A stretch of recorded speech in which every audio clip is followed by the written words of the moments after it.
My name is Elena Mazhuha, and I work at Genesis Investments as an investment manager.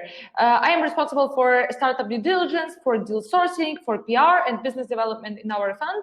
Before venture capital, I worked in Ernst & Young, Citibank, TE Ventures, and also along with my day job, I also mentor startups at Startup Wise Guys Accelerator, and I am also an advisor at a mental health startup, Elena, from Ukraine. Over the last 2 years, I screened more than 750 startups at early stages of financing and fundraising. Genesis Investments was launched at the end of 2018. It's a Ukraine-based venture capital fund, which is focused on such industries as education tech, mobile apps, health tech, and artificial intelligence and machine learning startups. Over the last 2 years, we invested in 10 early stage startups and deployed approximately $10 million in investments. The fund was founded by BetterMe's CPO and co-founder Vitaly Laptenik, and BetterMe this is a large American startup, fitness wellness startup, which has more than 40 million downloads from the American market. Our portfolio also includes such startups as HackerNoon, as Liquid24, Intellectual Kids, Made Academy, Promo Republic. And I'll tell you a bit more about product market fit, how to it, and how to prove to the investors. Let's begin with the following. Have you ever been in such a situation in which you, for example, asked somebody out for a date and she said no, or you bought something for your friends and they didn't even unpack it and didn't even use it, or you opened a startup or a business and nobody wants to buy your services? One common thing for all these situations is that these three situations, they have no product market fit. So today I'm going to tell you how to identify one and maybe how to find one. But let's begin with the definition. So first of all, product market fit, as mentioned in one of the most famous blog posts by Mark Andreessen, this is the only thing that matters. And I think that he was right to some point, because without product market fit is the essence of each startup. So basically, it means what it says. It means that the product meets the needs of the market. It solves the problem existing on the market, on the contemporary market. And product market fit for a startup is one of the main reasons for its success, because because when there is a great team of a startup, but there is no product market fit and the product doesn't solve existing problems on the market, nobody wants to buy its services, nobody wants to pay the company, nobody wants to give you his or her time or money, and then eventually you don't have any traction. You cannot fundraise because no investor would invest into a startup without any sales, and for this reason your startup will just close. And let's take a look at two examples. So the first example will be Uber, and I think that everybody here knows Uber. But just for a quick note, it's a company that replaced classic taxis around the globe. And basically, I believe that Uber has one of the most solid product market fits in the world among all the startups, despite the fact that there are plenty of scandals, scams, or any other facts about negative unit economics or about huge losses that the company takes each year. And despite all these, seemingly negative facts, the company still has a good product market fit, because nobody in the world wants to go back to the classic taxis. And we will talk about this a bit later, but still there is a fact that maybe 99% of do not classic taxis and classic taxi drivers, and there are plenty of reasons for that. And the second startup, and you probably already heard about it, is called Quibi. And the startup, they had an amazing and really impressive team from Hollywood executives, and a lot of funding, more than I think 1 billion in funding. And they had an amazing technology or mobile app or whatever, but still they didn't meet any needs of the market. Nobody wanted to buy their service, and basically the startup just recently closed. So you can see this is an obvious example that if you don't have a product market fit, you close as a startup and or as any other business. So for this reason, product market fit is the only essential thing in a startup, and this is one of the major reasons for startup success. And product market fit usually happens when the problem is noticed but not like thought up. I will give you like a couple of examples. So let's imagine that you have worked in a mobile apps company and you were tracking a product or mobile apps analytics there, and you notice how painful it is to track precisely these data. And then you decide to launch a startup that helps mobile apps developers track this data efficiently and and very precisely. So in this case, you have noticed the problem, you have experienced the problem yourself, and you as a startup founder, as a newly startup founder, you can easily identify the pains and the needs of each customer, and you can understand them. You can speak the same language with your current customers, and this way there is a product market fit, or probably a product market fit, because you know exactly that such problem exists because you saw it yourself. And there is another example, and this is actually an example from my own life and from my own experience.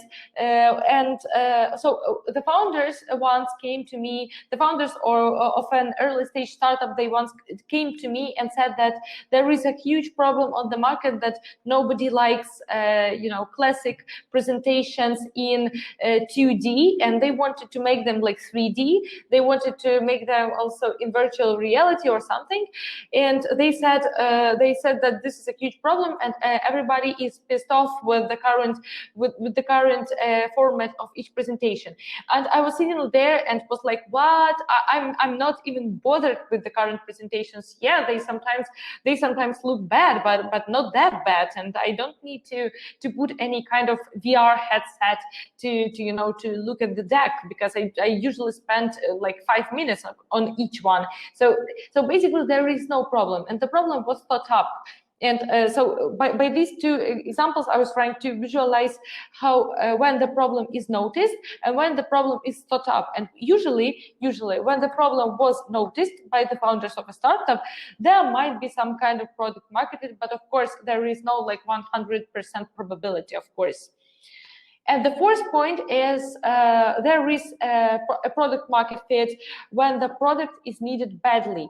And to badly, you should simply ask your current customers or your potential customers, and you should ask them what they will do if, for example, your product gets 2 or 3 times more expensive, or if it just disappears, just like that.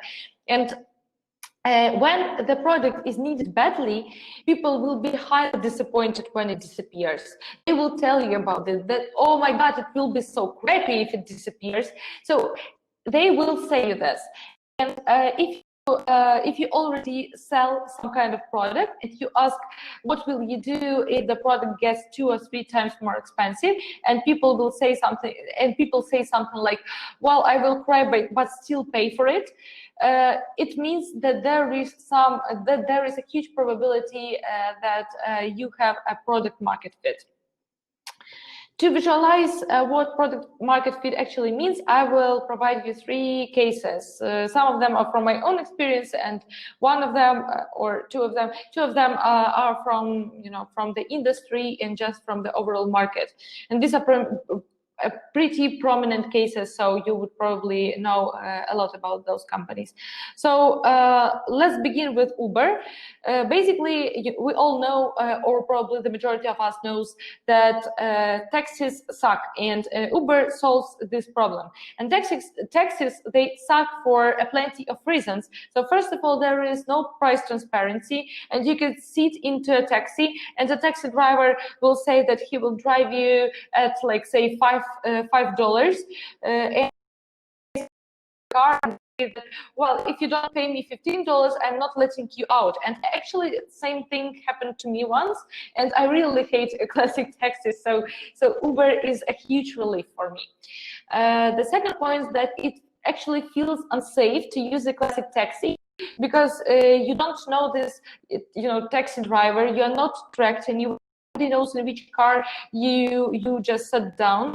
Nobody knows where you are. You cannot just share your location with your friends or family. So it feels really unsafe to be in a classic taxi.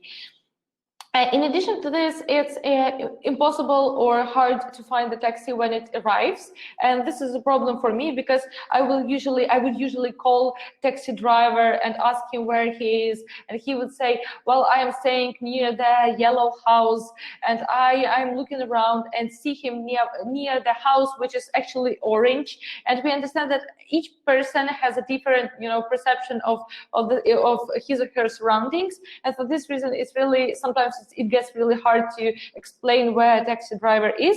And with such an app as Bolt or Uber, you can know for sure where a taxi driver is right now.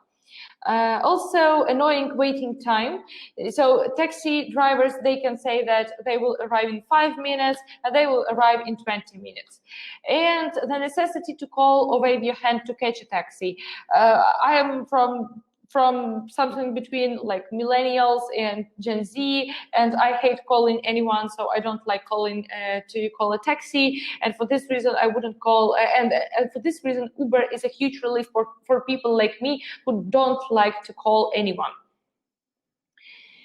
Second case is Lambda School, Microverse, Mate Academy. These are the companies that allow people to study a particular career, especially in programming or computer science, and then get a good job, and then pay a share of their salary on a monthly basis to pay for their education.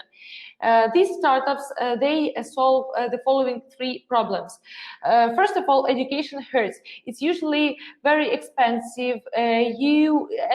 And it doesn't provide any employment guarantees or any employment opportunities. So basically, yeah, of course, each college would state on its web page that it has like a 90% employment rate for its alumni, but still you will see eventually that there is they cannot help you, they cannot be involved very much into your career and into your professional development because they don't have enough resources. Secondly, students often need to take out student loans, especially in developed countries such as the US or Great Britain, and these students they start being indebted from the very beginning of their studies. They need to pay out those loans for 10 to 20 years. They cannot buy any property. They cannot, they cannot have enough savings. So it's usually a very painful problem. Maybe for us in Ukraine or Belarus or I don't know, in other CE countries, it's not very common problem, but still a lot of people suffer from such problems in the Western world. And the third reason is that education system is pretty rigid, outdated, and it's theoretical. So Lambda School, they can adapt very, very quickly to the current market needs, and they can provide. They don't need to improve these decisions with anyone. And our colleges, they usually need to improve it with some educational institutions, with some governments, and it takes like 2 years to adapt to the current market needs. And in 2 years, everything can change. The third case is Liquid24 or any other company that delivers medicines to your doorstep. So first of all, Liquid24 this is a startup in which we invested a year ago, and it makes medicines more accessible, and not only in terms of price, but also in terms of the location and geography. So first of all, the market for medicines is pretty bad for a lot of people, especially for those who live in some villages or cities and don't have a proper access to high quality medicines.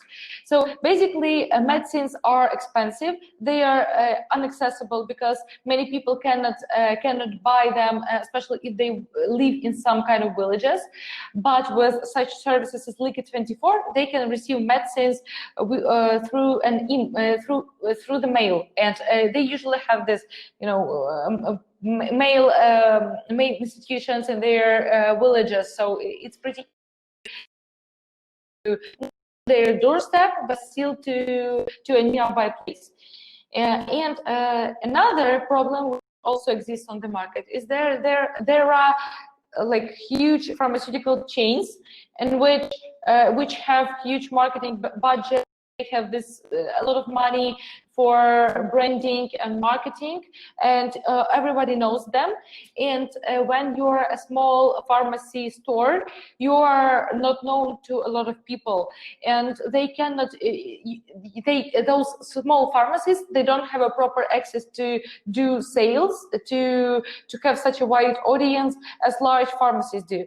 But such services as Liquid24, they just place such pharmacies' inventory on its platform, and these pharmacies can sell their medicines through this platform and have a good influx of money each month.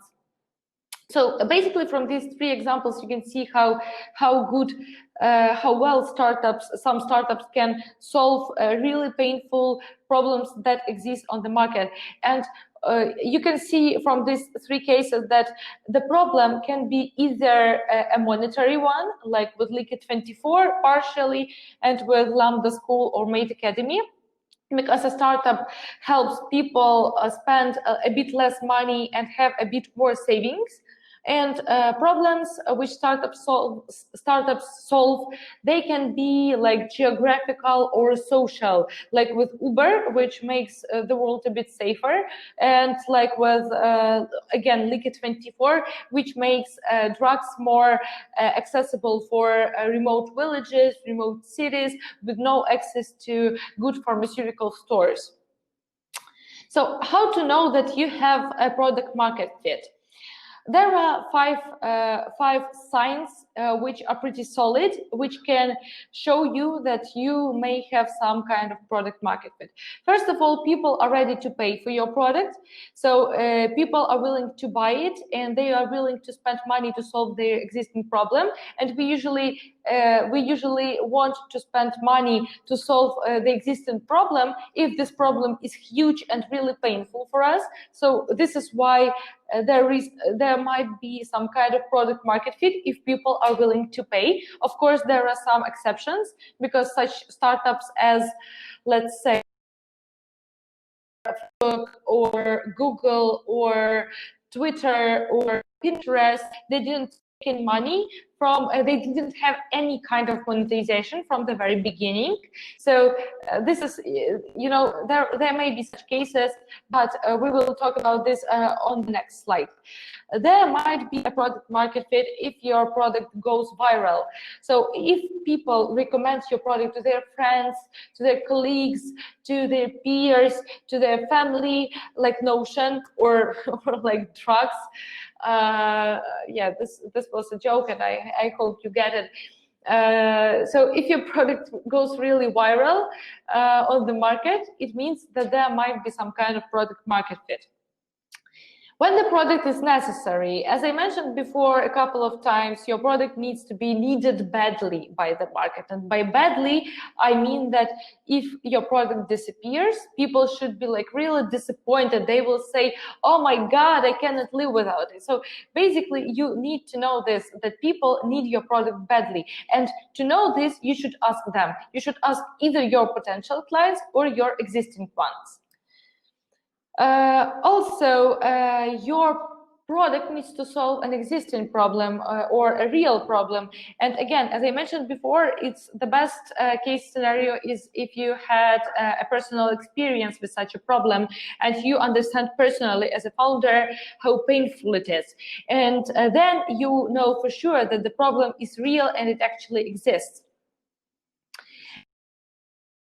Or is when your lifetime value of your product or your average revenue per user for your product is higher than customer acquisition cost.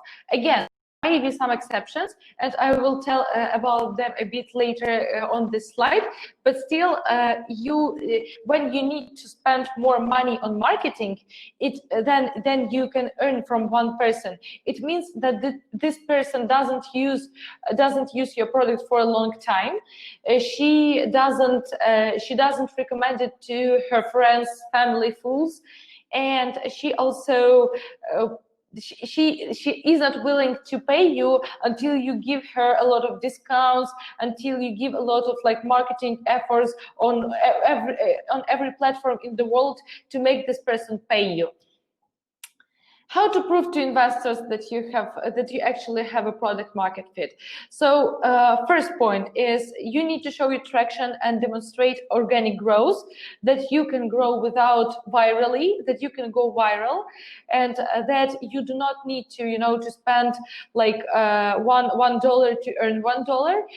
However, this case may hold for such industries as hyper-casual games or as Uber, because they need to invest a lot of money to make their like services or products or games, if we are talking about hyper-casual games, less expensive for people. And for this reason, in such industries and in such companies, it may be a very, very common situation that you need to invest like 29 cents to earn 30 cents.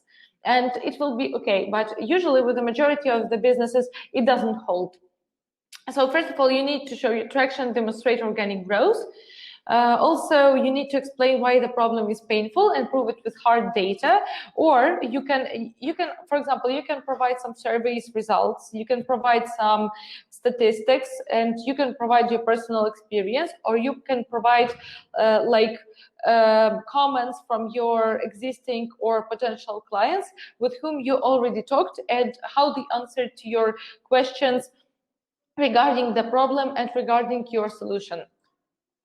Third point is that you should provide customer feedback, show that they cannot live without your product at all, and showing that they will be truly disappointed if it just disappeared, or if it became like 2 or 3 times more expensive, they will still pay. Fourth point is that you need to tell investors about your background and about the history of your startup, and prove that, for example, you have a huge relevant experience that you encountered the same problem yourself, and that you were trying to solve it in the past, and that you, at that moment, that you really wished that you had something like your current product. And fifth point is that you shouldn't go to investors without product market fit, because basically product market fit is something that is truly essential. And if you don't have any proofs that you actually have a product market fit, you shouldn't go to investors. You shouldn't do even such a startup. You should do the research before doing the startup. So I think that this is it. I was trying to keep it short, to leave maybe some time for the questions, and I hope you have some questions, so I will be happy to answer you. And also, if you have any like additional questions after the presentation, you can reach me out on LinkedIn.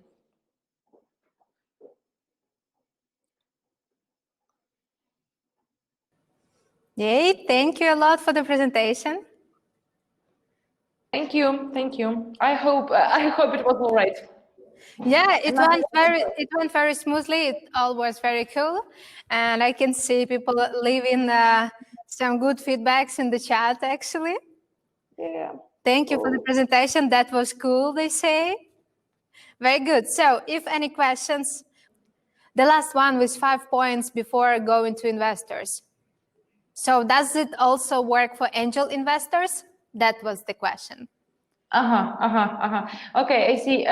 Usually, yes, but sometimes, for example, if we are talking about like professional angel investors who have large portfolios of companies, they usually look for companies with a good product market fit already, with at least some tested hypothesis. So these companies don't need to have any kind of sales, but they needed to have at least, the results of customer development, some surveys probably, which prove that there is a product market fit. And if we are talking about, family, friends who sometimes can act as angel investors, they can invest money into ideas. Yeah, that's true. Usually angels are those that truly believe in what you're doing before any sales and revenues, and you should really stick to these people. But my advice always, don't give them all of your shares. Yeah, that's a very important point. That's true. So actually, regarding the shares, I don't know, maybe some of the investors already covered that, but I don't usually recommend to give up like more than 10% of shares at each stage, and I wouldn't do it personally, so I would recommend it to somebody. True. Okay. So if no more questions, again, just find Elena in the speakers list and reach out to her directly. Sure. And hope to see you someday in Tbilisi. Thank you for joining us. Oh, thank you. Bye-bye. Bye-bye. Thank you. Thank you. Bye.